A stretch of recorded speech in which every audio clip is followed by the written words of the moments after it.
నమస్కారం. బాగుంటారా? యాహ్! అయితే నాకు చాలా డౌట్లు ఉన్నాయి. చెప్పండి. కాళ్ళ నొప్పులు అసలు దేనికి వస్తాయి? కాళ్ళ నొప్పులు రకరకాలుగా ఉంటాయి. ఆ, చాలా మంది కాళ్ళ నొప్పులతో బాధపడేవాళ్ళు మోస్ట్‌లీ మనం ఒక 50 ఏళ్ళు లేకపోతే 40 ఏళ్ల నుంచి ఒక 60, 70 ఏళ్ల వాళ్ళ వయసు ఈ గ్రూప్‌లో ఎక్కువ చూస్తామనమాట. ఆ, వీళ్ళకి మెయిన్‌లీ ఏజ్ వల్ల మోస్ట్ ఆఫ్ ద థింగ్స్ 70% మా దగ్గరకొచ్చేవాళ్ళు 70% వాళ్ళకి ఏజ్ వల్ల అరిగిపోయి ఉంటాయన్నమాట. బాగా పని చేసి చేసి వేర్ అండ్ టేర్ అంటారనమాట. సో, దానివల్ల అరిగిపోవడం వల్ల ఈ నొప్పులొస్తాయి. అంటే లోపల మోకాళ్ళలో గుజ్జు అయిపోయింది అంటారు. కరెక్ట్. అయిపోతే నొప్పులు స్టార్ట్ అవుతాయి. అవును. ఆ, సో, చాలా మటుకు అదే కారణం వల్ల వస్తారు. ఈ కార్టిలేజ్ అనేది ఈ పైన బోన్‌కి, కింద బోన్‌కి మధ్యలో పొరల్లాగా ఉంటాయన్నమాట. ఆహా, సో, ఈ పల్చటి పొరలు వాడగా వాడగా చాలా అరిగిపోతూ ఉంటాయి. అండ్ ఈ బోన్స్ ఏజ్ వైస్‌గా దగ్గరకొచ్చేస్తూ ఉంటాయి. ఈ మజిల్స్ అన్నీ షిరింక్ అయిపోయి.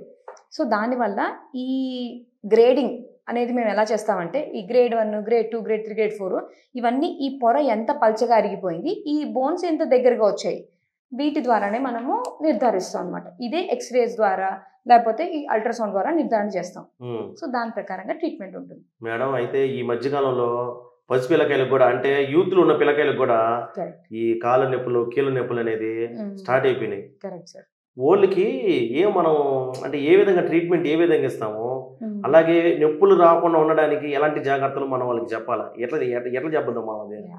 ఈ యంగ్ జనరేషన్ అని చెప్తున్నారు చూడండి, కాలేజ్ గోయింగ్ కానీ రీసెంట్గా జాయిన్ 20 ఇయర్స్ నుంచి 40 ఇయర్స్ లోపల వాళ్ళకి వీళ్ళకి మెయిన్లీ స్పోర్ట్స్ ఇంజరీస్ అంటారనమాట. చిన్న చిన్నగా క్రికెట్ ఆడుతూ పడిపోయి దెబ్బలు తగలడము, అవును. లేదా బైక్ నుంచి పడిపోవడము, వాటి వల్ల ఈ చుట్టుపక్కల మోకాలు చుట్టుపక్కల కండరాలు ఇవన్నీ ఈ లిగమెంట్స్ ఉంటాయి కదా, ఇవన్నీ ఇంజరీస్ వల్ల వాళ్ళకి ఆ ప్రాబ్లమ్స్ వస్తూ ఉంటాయి. ఆ, అతి ముఖ్యమైనది ఏంటి అంటే చాలా మంది ఈ రోజులు సాఫ్ట్వేర్ ఎంప్లాయీస్ వస్తారు మా దగ్గర. ఊబకాయంతోనే చాలా మటుకు బాధపడతారు అనమాట. అంటే ఓవర్ వెయిట్ ఉంటారు. ఓయమ్మ, నేను కొంచెం వెయిట్ ఏమన్నా జస్ట్ 95 కిలోలే. రైట్. కానీ మీరు మీ మోకాళ్ళ 95 కిలోలు ప్రతిసారి ప్రతి అడుగు వేస్తుంటే మోస్తూ ఉంటాయి. అది అయ్యి అణగడం మొదలు పెడుతూ ఉంటుంది అంటే అనమాట. లావు ఉండకూడదు మనిషి, మట్సంగా ఉండాలి, మీలాగా సన్నగా అందంగా, అంతే కదా? మెయిన్లీ అందంగా ఉండకపోయినా కనీసం మోకాళ్ళు జాగ్రత్తగా ఉండాలంటే లావుగా ఉండకూడదు. అంటే తగ్గమంటారు. Correct. మనం తగ్గలేమే, మనం తగ్గేదేలే. సో అలాంటప్పుడు ఈ తగ్గేదేలే వాళ్ళు ఉంటారు కదా, సో వాళ్ళకి మేము ఇక్కడ ఆ ట్రీట్మెంట్లు కూడా చేస్తాం అనమాట.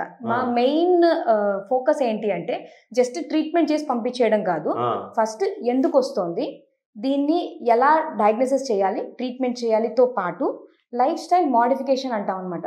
అంటే ఏంటంటే వాళ్ళ ఈ ఊబకాయాలు తగ్గించడము, లేకపోతే వాళ్ళ డైట్ ద్వారా, ఎక్సర్సైజ్ ద్వారా. మా దగ్గర మెడికల్లీ సర్టిఫైడ్ ఎక్సర్సైజ్ స్పెషలిస్టులు ఉంటారు దీనికోసమే. అబ్బా, ఇందాక ఒక ఆయన వచ్చాడు, ఆయన స్పెషలిస్ట్ ఆయన. అవును. సో ఇలా ఫస్ట్ మనము ఏవైతే ప్రాబ్లమ్స్ ఉంటాయో ఐడెంటిఫై చేసి దాన్ని డయాగ్నోస్ చేసి ట్రీట్మెంట్తో పాటు ఇక్కడ డాక్టర్స్తో పాటు ఫిజియోథెరపిస్టులు, medically certified trainers and dieticians వీళ్ళందరూ ఇన్ హౌస్ ఉంటారనమాట. వీళ్ళందరూ కలిపి చేసే రిజల్ట్ ఉంటే పేషెంట్కి సక్సెస్ రేట్ ఎక్కువ అవుతుంది. అంటే ఒకటి కాదు, ఇక్కడ చాలా ఉన్నాయి.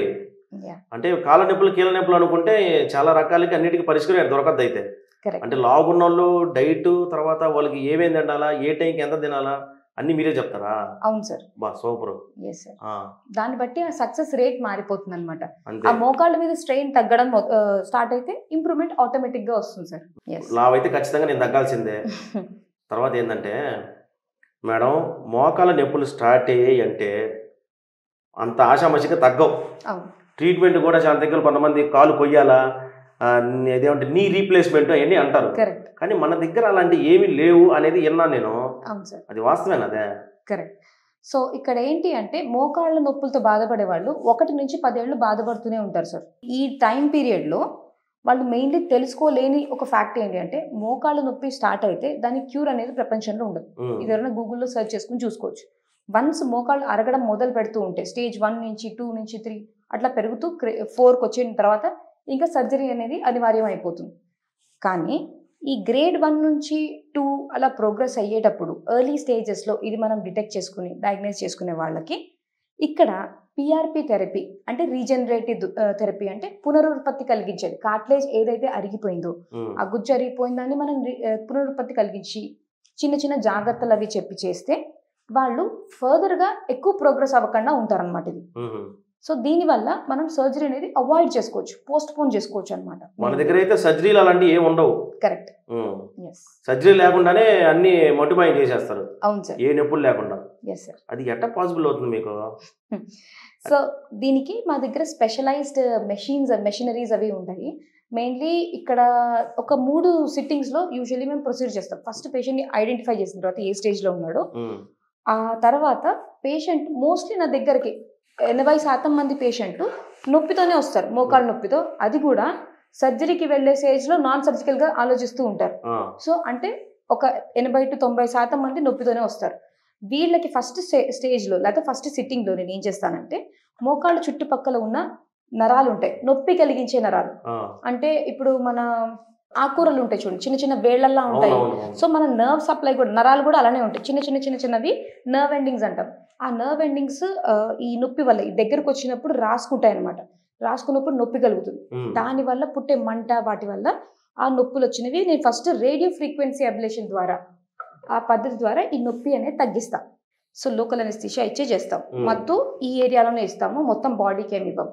సో దీనివల్ల అడ్వాంటేజ్ ఏంటంటే అదే రోజు వస్తారు, అదే రోజు వెళ్ళిపోతారు, ఒక గంట సేపు ఇది ప్రొసీజర్ ఉంటుంది.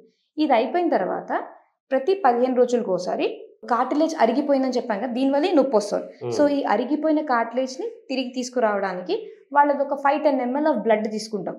తీసుకుని అది ప్రాసెసింగ్ కి పెడతాం అనమాట. వాళ్ళ ఓన్ బ్లడ్, కొంతమంది పక్కన వాళ్ళు లాగేస్తారు. చూసారా సార్ డబుల్ యాక్షన్. అవును, అలా కాకుండా సో మెయిన్లీ ఈ పునరుత్పత్తి అనేది వాళ్ళ ఓన్ బ్లడ్ సెల్స్ ద్వారా జరుగుతాయి కాబట్టి ఇది completely natural and safe treatment. దీనివల్ల ఎటువంటి సైడ్ ఎఫెక్ట్స్ ఉండవు. సో దానివల్ల పేషెంట్స్ హ్యాపీగా ఫీల్ అవుతారు అండ్ వాళ్ళకి తేలిగ్గా కూడా ఉంటుంది. అండ్ వాళ్ళ ఓన్ పనులు వాళ్ళు చేసుకుంటూ ఉండొచ్చు. అదే రోజు ఇంటికి వెళ్ళిపోతారు అండ్ పనులు చేసుకుంటారు. 3 సిట్టింగ్లో సెట్ అయిపోతా ఉంటారు. అయితే అదే వాళ్ళ స్టేజ్ని బట్టి ఉంటుంది, కానీ మోస్ట్ ఆఫ్ దెమ్కి 3 సిట్టింగ్స్ సరిపోతాయి. ఇప్పుడు వచ్చే ప్రతి ఒక్క పేషెంట్లు మీ దగ్గర ట్రీట్మెంట్ తీసుకొని బయటికి వెళ్ళి రివ్యూలు కూడా గూగుల్లో కూడా చూసాను మేడం, భలే ఉన్నాయి, సూపర్. అసలు ప్రతి ఒక్కరు హ్యాపీగా ఫీల్ అవుతున్నారు. అంటే ఇప్పుడు నాకు వచ్చింది, మీ దగ్గర ట్రీట్మెంట్ చేయించుకున్నాను, నేను 10 మందికి చెప్తుండా, ఒరే ఆ ప్రాణ క్లినిక్ పెయిన్ క్లినిక్లు మొత్తం తగ్గిపోతాయి ఏ నొప్పులు ఉన్నా కానీ అని చెప్పి చెప్తా ఉన్నా.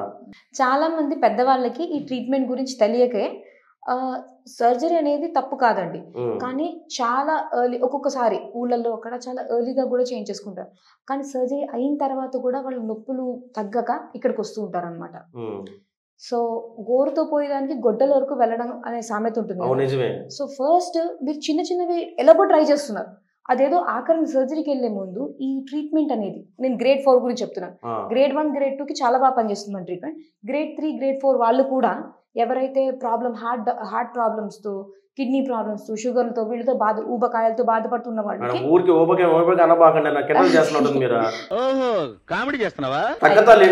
నా ఉద్దేశం అది కాదు.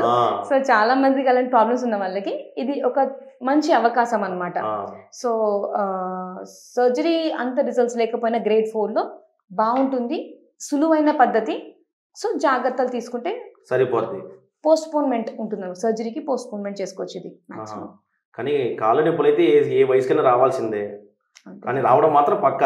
రావడం లేట్ అవ్వచ్చేమో కానీ రావడం మాత్రం పక్క కాళ్ళ నొప్పులు. అది మన వాడుకని బట్టి ఉంటుంది.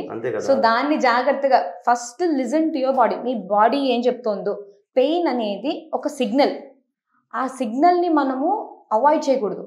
ఒక నెల రోజులు 2 నెలలు అంటే పోన్లే తగ్గిపోతుంది అని వదిలేయచ్చు, కానీ అది కంటిన్యూస్గా మీకు ఒక సంకేతం పంపిస్తోంది. ఏం కాదులే అని వదిలేసి దాని మీద మొండిగా పనిచేసుకున్నారనుకో, అప్పుడు అది విపరీతమైన తర్వాత డాక్టర్ దగ్గర పరిగెత్తినా అంత ఉపయోగం ఉండకపోవచ్చు. ఏదైనా స్టార్టింగ్ లో కనిపెట్టి దానికి తగ్గట్టు ట్రీట్మెంట్ మనం స్టార్ట్ చేసుకోగలిగితే super duper happy. And basically ఇది న్యాచురల్ పద్ధతి, వాళ్ళ ఓన్ బ్లడ్ ద్వారా జరుగుతోంది. సో మీరు ఇది కరోనా టైంలో వినుంటారు కదా, ప్లాస్మా డోనర్స్. నెక్స్ట్ అదే అడగబోతున్నా, గుజ్జు మన కాలంలో అయిపోతే అలాంటి ఏమన్నా గుజ్జు వేస్తారు లోపల మోకాల్లో? మనము గుజ్జు వెయ్యనవసరం లేదు, ఆ, అది పునరుత్పత్తి కలుగుతుంది, అదే దాన్ని ఏమంటారు ఇంగ్లీష్లో? రీజనరేషన్. సో అక్కడ గ్రోత్ ఫ్యాక్టర్స్ అనేవి మనము ఇందాక చెప్తున్నా కదా నేను, ఆ పిఆర్పి థెరపీ కిట్ ఉంటుంది అనమాట. ఆ కిట్ నుంచి మంచి కిట్స్ కూడా వాడడం చాలా ఇంపార్టెంట్. ఎందుకంటే చాలా మంది ఆ కిట్స్ తో ఇన్ఫెక్షన్స్ తో వచ్చిన వాళ్ళు ఇక్కడ చాలా మంది ఉన్నారు వేరే హాస్పిటల్స్ చేయించుకుని. సో ఆ మంచి కిట్స్ వాడిన వాళ్ళు బేసికలీ ఆ ఒక బఫీ కోట్ అని ఉంటుంది, అది తీసేసి మెయిన్లీ ఆ PRP platelet rich plasma therapy అనమాట. ఇది అంటే ఏంటి అంటే దాంట్లో ఎక్కువ శాతం గ్రోత్ ఫ్యాక్టర్స్ ఉంటాయి. ఆ గ్రోత్ ఫ్యాక్టర్స్ ని పునరుత్పత్తి కలిగించే గుణాలు ఉన్న వాటిని ఇక్కడ అరిగిపోయిన దాంట్లో వేసామనుకోండి స్పెసిఫైడ్ గా, ఆ ఎక్కువ ఛాన్సెస్ ఎక్కువ ఉంటాయి అన్నమాట. మేడం, మోకాల నొప్పుల గురించి కీళ్ళ నొప్పుల గురించి చాలా బాగా చెప్పారు. ఇంకేమైనా ఉన్నాయా నేను తెలుసుకోవాల్సినవి, అలాగే మన ఎవర్స్ కూడా తెలుసుకోవాల్సినవి ఏమైనా ఉన్నాయా? బేసికల్లీ ఇది నేను చెప్పినంత కాంప్లెక్స్ గా కూడా ఉండదండి, పెద్దగా కూడా ఏమీ ఉండదు. సో మీరు ఒక 45 నిమిషాలు మీది కాదనుకుంటే, సో సినిమా చూసినంత తక్కువ టైంలో మీరు ఇక్కడ వస్తారు, ప్రొసీజర్ చేయించుకుంటారు, అదే రోజు వెళ్ళిపోతారు. ఓకే, సో సైడ్ ఎఫెక్ట్స్ ఏమీ లేవు. సో ప్రపంచంలో ఈ క్యూర్ అనేది, ఈ సిచ్యువేషన్కి క్యూర్ అనేది లేని దానికి 1 నుంచి 10 ఏళ్ళు మందులు వేసుకుంటూనే ఉంటారు. ఆ కిడ్నీలు లివర్లు పాడవుతూ ఉంటాయి. ఆ లాస్టిక్ స్టేజ్ 4లో ఉన్నప్పుడు కిడ్నీలు బ్యాడ్ అయినప్పుడు ఇక్కడ రావడం కన్నా కొంచెం ఎర్లీగా తెలుసుకుని వచ్చారనుకోండి, మేము ఇంకా చాలా మంచి రిజల్ట్ మీకు ఇవ్వగలం. ఎవర్సో చూశారు కదా మేడం ఏ విధంగా చెప్పారా, ఎంత వినయంగా చెప్పారంటే పూసగుచ్చినట్టు చాలా బాగా చెప్పారు. కానీ ఇదంతా దేనికోసం అంటే చూస్తున్నా మీకు కూడా తెలియాలి కదా, మోకాల నొప్పులు వస్తూనే ఉంటాయి, ఎప్పటికైనా రావాల్సిందే. కానీ రాకుండా జాగ్రత్త పడండి. వస్తే మాత్రము చెప్పిల్లా ప్రాణ పెయిన్ క్లినిక్ ఇక్కడికి వచ్చేసేయండి. చాలా మంది లేట్ చేస్తారు, ఏముందిలే ఈ నెల కాబట్టి వచ్చి నెల చూపించుకుందామని. అలాంటి డౌట్లు ఏం పెట్టుకోకుండా వెంటనే మీ కాళ్ళ నొప్పులు కీళ్ళ నొప్పులు ఏదన్నా కానీ మేడం దగ్గరికి వచ్చేసేయండి, మొత్తం పరిష్కారం దొరకద్ది.